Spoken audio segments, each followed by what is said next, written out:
Welcome back to the channel and welcome back to another quick pick prediction video.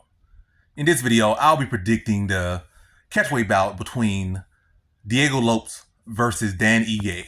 And how do I feel about this one right here? I'm going low confidence Diego Lopes to beat Dan Ige. So this fight is crazy. Like literally not day of, not 48 hours before, but literally mid card. Brian Ortega has fallen off the card. And now Dan Ige is stepping up mid-card to fight Diego Lopes. So not just day of, literally mid-card, like 2 hours before the fight is scheduled, Dan Ige has stepped in. So this is the most craziest thing I have ever seen as far as a fighter, as far as MMA. I think some other stuff happened probably before I was born in boxing or, like 90s, some of that stuff, or maybe some of those fights. But in the UFC, this has never happened. And this is the first time I'm alive in the flesh, mid-card. And I got to predict this fight mid-card. Like literally right before the pay-per-view about to start. But yeah, Diego Lopes versus Dan Ige. How do I feel about this one? Again, I said low confidence, Diego Lopes. Dan Ige does present some challenge. Dan Ige is a tough guy. I don't think he's ever really been stopped by, TKO. I feel like he's been dropped like once or twice by guys that hit very hard. It really probably only been one time. That was by that guy who looked like a farmer, from Elder Scrolls. I forget his name.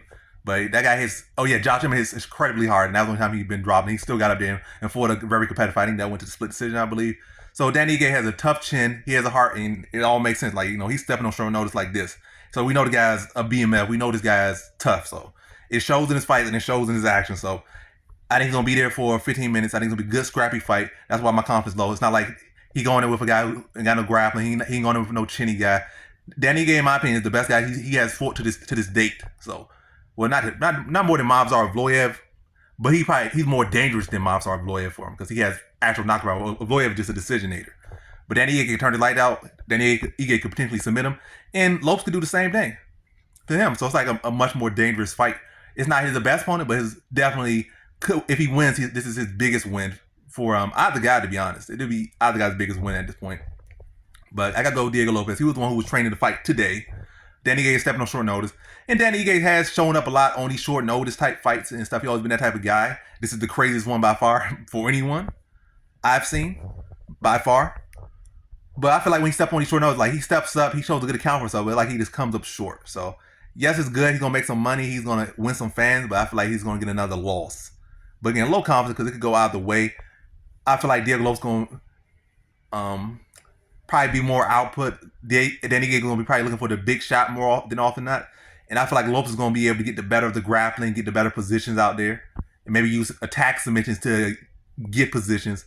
But a good scrappy fight for 15 minutes, back and forth. Both guys throwing heat, both guys throwing leather. And it's probably gonna seem like how this fight gonna even go to decision with how much heat's been thrown. But I think it goes the distance. But I think Lopes just gonna be a little bit sharper and make the better adjustments, more output, and make better adjustments in grappling. And I think he edges this one by because Ige had lost a couple fights. He lost to Korean Zombie where Korean Zombie was able to take him down and control him for large portions. And it's been at least one or two other fights where people have been able to get position on him and control him for large portions of fight. They haven't been able to do much with it, but they have been able to capitalize on the fact that he does a lot of times is too comfortable on the bottom. Like I said, he's a solid guy all around in all areas, but I think one of his weak areas is that he does allow himself to be on bottom too long. So I can see Lopes exploiting that at points in his fight when he needs to. Maybe if he gets cracked with something big or needs to make an adjustment, or maybe Ige just on leather. He like, I don't really want to trade with this guy. This guy's he can grenades at me. Let me duck under and get him to the mat or something. But yeah, I gotta go Lopes here. Low confidence. It's such a crazy fight. I can't really put so much confidence in it. So this low confidence, and I can't even bet on this. So it's literally I don't think no betting sites that I know of going to have this up anyways. I'm not betting on it anyway. So yeah, I'm going Diego Lopes to win by decision. So in this one, I have Diego Lopes via decision.